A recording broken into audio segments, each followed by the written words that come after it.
नीरज जी, एक पुलिस अधिकारी के जीवन में जब वो सर्विस में रहता है तो उस दौरान कई ऐसी दिलचस्प कहानियां सामने आती हैं, कई ऐसी दिलचस्प बातें सामने आती हैं जिनके बारे में लिखा नहीं जा सकता, छापा नहीं जा सकता। लेकिन अब आप सर्विस से रिटायर हो चुके हैं, तो आपकी ये जो किताब है डायल डी फॉर डॉन, इसमें क्या हम इस तरह के किस्से की उम्मीद कर सकते हैं, इस तरह के किस्सों की?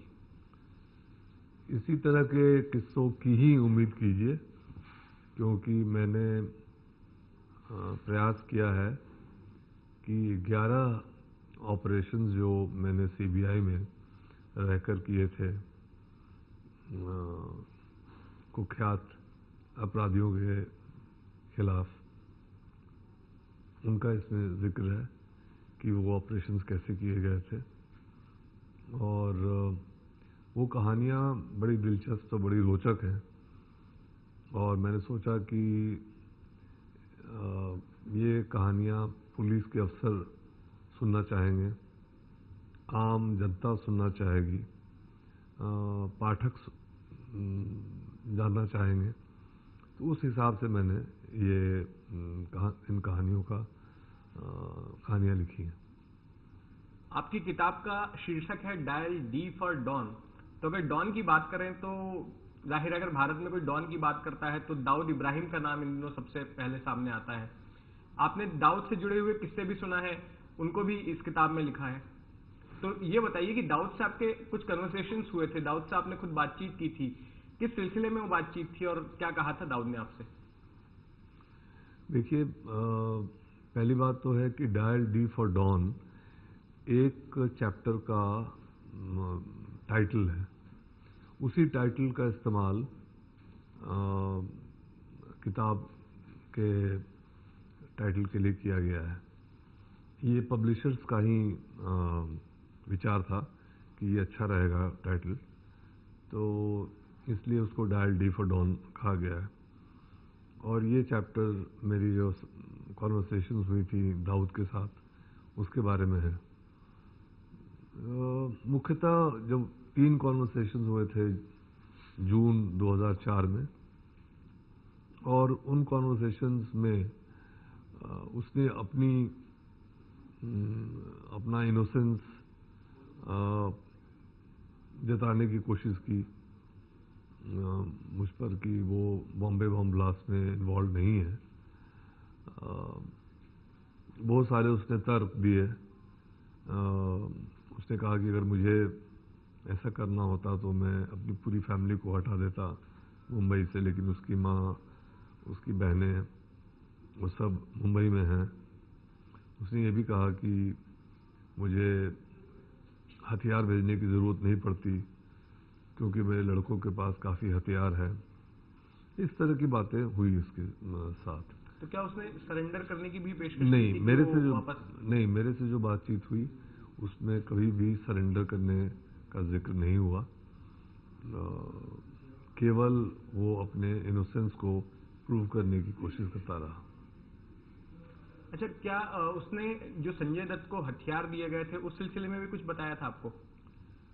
मैंने उससे पूछा कि क्या यह सच नहीं है कि संजय दत्त को अनीस इब्राहिम ने हथियार भेजे थे? तो उसने कहा नहीं, यह सच है, और मैं ये बात कन्फेस कर रहा हूँ, ये भली भांति जानते हुए कि इससे बात मेरे भाई पर आएगी। तो इससे आपको अंदाज़ा लगाना चाहिए कि मैं जो भी कह रहा हूँ सच कह रहा हूँ। और जब मुझे पता चला कि मेरे भाई ने हथियार भेजे हैं तो मैं बहुत नाराज़ हुआ, क्योंकि उसने मेरी रजामंदी के बिना ये किताब भेज दिए थे, और इसलिए मैंने उसकी काफ़ी पिटाई की। उसने अपने भाई को पीटा? दाऊद इब्राहिम ने अपने भाई अनीस इब्राहिम को इसलिए पीटा क्योंकि उसने संजय दत्त को हथियार दिए? जी, ये ऐसा उसने कहा। तो ये बताइए कि दाऊद से बातचीत का आपका सिलसिला रुक क्यों गया? आप उसके साथ आप बात कर रहे थे, वो लास्ट के बारे में बता रहा था, यहाँ तक कि उसने अपने भाई के रोल के बारे में भी कन्फेस कर लिया कि उसने हथियार पहुंचाए थे। तो एक तरह से वो आरोप भी कबूल कर रहा था भाई का। तो ये बातचीत का सिलसिला रुक क्यों गया? एग्जैक्ट कारण तो मुझे नहीं पता है, लेकिन मुझे ऐसा लगता है कि जो अन्य खुफिया एजेंसीज होती हैं, उनको ही इस बात का पता चल गया होगा। हो सकता है उन्होंने मेरी बातचीत सुनी होगी, इंटरसेप्ट किया होगा, तो उन्होंने मेरे सुपीरियर ऑफिसर्स को कहा होगा कि ये काम सीबीआई का नहीं है, ये काम उनका है, इसलिए मुझे ये मशवरा दिया जाए कि इसको रोक दें। मेरा ये अनुमान है, तो इसलिए मैंने रोक दिया। नीरज जी, दाऊद इब्राहिम से आपकी आखिरी बातचीत कब हुई?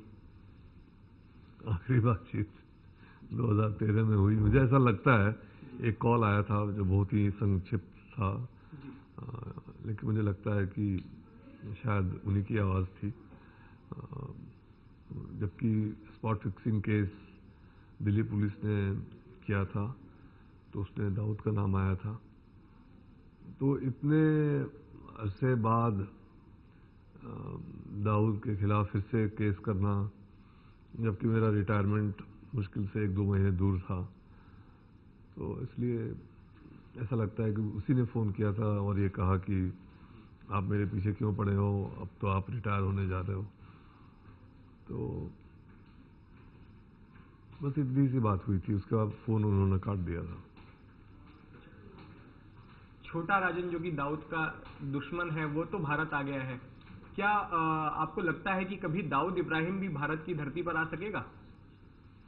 ये कहना बहुत मुश्किल है, और आ सकता है कि नहीं आ सकता है। और छोटा राजन के यहाँ आने में और दाऊद के यहाँ आने में आसमान ज़मीन का फ़र्क है, क्योंकि वो बाली से आया है, छोटा राजन इंडोनेशिया से आया है। पाकिस्तान में मान लीजिए अगर होता तो उसका आना मुश्किल होता। दाऊद पाकिस्तान में है, पाकिस्तानी सरकार के संरक्षण में है, तो उसका आना यहाँ मुश्किल है। वो स्वेच्छा से नहीं आएगा, उसको किसी और तरीके से लाना पड़ेगा। एक सवाल ये भी है कि याकूब मेमन जब आया था भारत में, तो उसको आपने किस तरह से कन्विंस किया कि वो अपने बाकी सदस्यों को जो है वो आप भारत ले आए, अपने परिवार के बाकी सदस्यों को भी यहाँ पर ले आए? नहीं, मुझे कन्विंस करने की ज़रूरत नहीं पड़ी, क्योंकि उसने बताया कि जैसे ही उसके पकड़े जाने की खबर फैली होगी और उसके परिवार वालों तक पहुंची होगी, तो वो कराची से हट गए होंगे और वहाँ से भागकर वो दुबई आ गए होंगे। तो उसने ये सुझाव दिया कि हम लोग अगर किसी तरह उनसे संपर्क बना सकें और उनको कन्विंस कर सकें, तो वो लोग हो सकता है भारत आ जाएं। तो उन्हीं के परिवार के एक सदस्य को, जो याकूब के कज़न थे, उनको भेजा गया और उन्होंने उनको ढूंढ निकाला काफ़ी कोशिश के बाद, और फिर उनको कन्विंस किया और उनको लेकर यहाँ आ गया। क्योंकि वो स्थिति ऐसी थी कि ना वो पाकिस्तान में थे, ना वो ऐसी जगह थे जहाँ वो खुश होते। दुबई में थे और दुबई में छुप के रह रहे थे। तो उन्होंने सोचा कि हम कानून का को हम फेस करेंगे अपने देश में जाकर, और जो भी उसके परिणाम होंगे उनको हम लोग झेलेंगे, लेकिन इस तरह से छुप के कराची में या दुबई में या किसी जगह पर रहना उनको स्वीकार नहीं था। मैं फिर से एक बार दाऊद पर आना चाहता हूँ। दाऊद इब्राहिम ने जो भी आपसे बातें की थी, तो क्या आपने उन बातों को सरकार को बताया था कि इस तरह की बातें दाऊद कर रहा है, कि वो बेगुनाह है? फिर उसने अपने भाई को कसूरवार भी ठहरा दिया आपसे बातचीत में। तो क्या ये सारी बातें आपने आधिकारिक तौर पर सरकार को, अपने वरिष्ठों को इत्तला की थी क्या? बिल्कुल की थी। मैं जब भी मेरी उससे बात होती थी तो मैं ट्रांसक्रिप्ट बनाकर अपने सुपीरियर्स को सबमिट करता था कि आज उससे बात हुई है और बात में ये सब बातें आई और हमेशा अपने वरिष्ठ अधिकारियों को मैंने सूचित रखा। उससे बातचीत करने के पहले भी मैंने परमिशंस ले ली थी अपने सुपीरियर्स की, और जैसे ही मुझे कहा गया कि अब आगे बात मत कीजिए, मैंने बात करना बंद कर दिया। अच्छा, आपसे बातचीत में दाऊद इब्राहिम ये कह रहा था कि 93 के ब्लास्ट में उसका रोल नहीं है, वो आपको कन्विंस करने की कोशिश कर रहा था। इसके बाद में भी छोटा शकील ने कई सारे इंटरव्यूज दिए तो उन्होंने यही कहा कि ये तो सब टाइगर मेमन का किया कराया है, हमारा इसमें कुछ रोल नहीं है। आपका खुद का क्या मानना है? आप इस जांच से जुड़े हुए हैं, आपने दाऊद इब्राहिम को भी सुना, उसने कई बातें भी बताई, तो क्या आप मानते हैं कि दाऊद का ब्लास्ट से कोई लेना देना नहीं है? आपका खुद का क्या ओपिनियन है?